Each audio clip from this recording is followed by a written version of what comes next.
மாண்புமிகு பேரவைத் தலைவரிடம் நாங்கள் தேர்தல் முடிந்து இன்றைக்கு எங்களது கழகம் தோல்வியை சந்தித்த பின்னால் சில கருத்துக்களை நாங்கள் சொன்னோம். அதே போல சட்டமன்றத்தில் இன்றைக்கு ஆளும் கட்சிக்கு ஆதரவாக நாங்கள் நிலையெடுத்தோம். மக்கள் செல்வாக்கு அவர் இருந்த காரணத்தினால் அந்த நேரத்தில் நாங்கள் பாத்தீங்கன்னா இன்றைக்கு அண்ணன் கிருஷ்ணமூர்த்தி அவர்கள் எங்கள் 25 பேர் மேல் தகுதி நீக்க பெட்டிஷன் கொடுத்திருந்தாரு. நாங்களும் அண்ணன் சி வி சண்முகம், நாங்களும் நத்த விஸ்வநாதன் உட்பட நாங்களும் அவங்க 22 பேருக்கு மேல தகுதி நீக்க மனு கொடுத்திருந்தோம். இப்பொழுது 2 மனுக்களையும் நாங்கள் வாபஸ் பெற்றுவிட்டோம். எங்களது சைடு பாத்தீங்கன்னா எனக்கு அண்ணன் விஜய் பாஸ்கர் அவர்களும் நானும் அந்த சைடு மனு கொடுத்திருந்தோம். எனக்கு 2 மனுக்களையும் நாங்கள் வாபஸ் பெற்றுவிட்டோம். அதை அந்த கடிதத்தை நான் பேரவைத் தலைவரிடம் கொடுத்திருக்கிறோம். அதே போல எங்களை பொறுத்தளவுக்கு அன்னைக்கு சொன்னோம், நிறைய பத்திரிகை இப்ப கூட பாத்தீங்கன்னா உள்ள பத்திரிகை நிறைய தகவல்களை போட்டிருந்தீங்க. இப்ப கூட நம்ம புதிய தலைவர் பார்த்திருந்தோம். இந்த மனுவை நாங்கள் 2 மனுவை 2 பேரும் அந்த தகுதி நீக்க மனுவை 2 பேர் கொடுத்திருந்தோம். 2 பேருக்கு மேலே அதை வாபஸ் வாங்கியிருந்தோம். அதே போல எங்களை பொறுத்தளவுக்கு பல்வேறு கோரிக்கைகள் வச்சிருந்தோம். அப்ப கூட பத்திரிகையாளர்கள் எங்களுக்குள்ள கருத்து வேறுபாடு தான் சொல்லியிருந்தோம். அன்றைக்கு சரி, தொடர்ந்து எங்களது பொதுச் செயலர் எடப்பாடியார் தான் சொல்லிட்டு இருந்தாங்க. எங்களுடைய சில கோரிக்கைகளை வச்சிருந்தோம். அது தோல்விக்கு பின்னால் புரட்சித் தலைவர் அம்மா அவர்கள் எப்படி இந்த கட்சி 100 ஆண்டுக்கு இருக்க வேண்டும், ஆட்சியில் இருக்க வேண்டும், கட்சி நல்லா இருக்க வேண்டும் சொன்னாங்க. அந்த அடிப்படையில் ஒரு கட்சி என்பது வெற்றி தோல்வி சகஜம், அதில் மாற்று கருத்து இல்லை.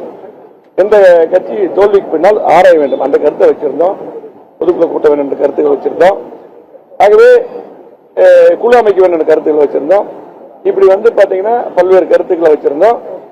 அதெல்லாம் பொதுச் செயலர் அவர்களும் ஒன்றன் ஒன்றாக கண்டிப்பாக அதெல்லாம் பரிசீலித்து செய்வதாக கூறியுள்ளார்கள். ஆகவே நாங்கள் எப்போ ஒரே கழகத்தில் இருக்கிறோம். எங்களுக்குள்ள கருத்து வேறுபாடு தான், பிளவு கிடையாது. ஆரம்பத்திலிருந்து பிளவுன்னு போடுங்க, அது கிடையாது, தெளிவாக சொல்லியிருந்தோம்.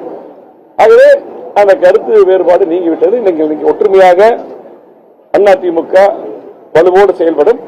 அதே போல எங்களது அண்ணன் பொதுச் செயலர் அவர்களும் கண்டிப்பா என்னுடைய கட்சியை நீங்கள்லாம் ஒற்றுமை சேர்ந்து வழிநடத்தோம் என்று அவர்கள் கோரிக்கை விடுத்தார்கள். நாங்களும் இன்னைக்கு சந்தித்து இன்றைக்கு பொதுமக்களுக்கு இந்த கட்சி கிட்டத்தட்ட பொன்விழா கண்ட கட்சி 31 ஆண்டுகள் ஆளுங்கட்சியாக இருந்திருக்குது. புரட்சித் தலைவர் எம்ஜிஆர் அம்மா அவர்கள் இந்த கட்சியை வளர்த்துள்ளார்கள், தலைவர் ஆரம்பித்த கட்சி.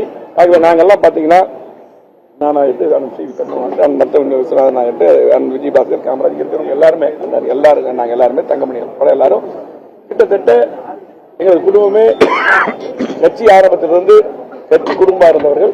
அதுவே இந்த கட்சியை பொறுத்தளவுக்கு எங்களுக்கு இது உயிர், அதில் மாற்று கருத்து அன்னைக்கு சொன்னது. ஆகவே பல்வேறு தகவல்கள் பரப்பப்பட்டிருந்தது எங்க மேல பதவிக்காக. அதெல்லாம் அன்னைக்கே இன்னைக்கு ஆளும் தரப்புலையும் சொல்லிட்டாங்க. அன்னைக்கு நாங்க அவங்க எங்கிட்ட பதவி கேட்டு வரல, நாங்களும் சொல்லிட்டோம் அது இல்ல, எங்களுக்கு தோல்வி அடைஞ்சிட்டோம், அதை அதெல்லாம் ஆராய்ந்து சரி பண்ணணும்னு சொன்னாங்க. இன்னைக்கு நாங்கள் ஒற்றுமையா இருந்து அதை சரி பண்ணக்கூடிய ஒரு வாய்ப்புகள் உருவாகிருக்கு. அந்த அடிப்படையில் நாங்கள் 2 பெட்டிஷன் வாபஸ் வாங்கிட்டோம். இனி புரட்சித் தலைவர் எம்ஜிஆர் அம்மா என்ன நினைச்சாலோ அந்த அடிப்படையிலே அதிமுக சிறப்பான முறையில் வெற்றிகளை போடும். அதைத்தான் இன்னைக்கு நாங்கள் பொதுச் செயலர் சந்திச்சோம். இன்னைக்கு அவர் என்ன சொன்னாரு, நாங்களும் சந்திச்சு இங்க இன்னைக்கு பார்த்து வாபஸ் பண்ணிட்டோம்.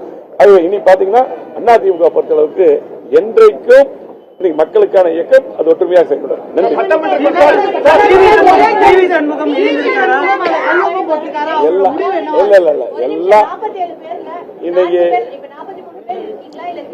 இல்ல அவங்க இன்னைக்கு அவங்க ஆபீஸ்ல இருந்து இங்க நாங்க வந்தோம், எல்லாம் ஒற்றுமையா தான் இருக்கோம், எந்த மாற்று கருத்து கிடையாது. எங்களை பொறுத்தளவுக்கு பாத்தீங்கன்னா அண்ணன் சி வி சண்முகம் தான் நாங்க எல்லாம் ஒற்றுமையா இருந்தா எங்க எல்லாம் வழி நடத்தணும். அதே போல நீங்க அதாவது எல்லா கேள்விகளுக்கும் முற்றுப்புள்ளி என்பது நாங்க ஒற்றுமையா இருக்கிறோம்.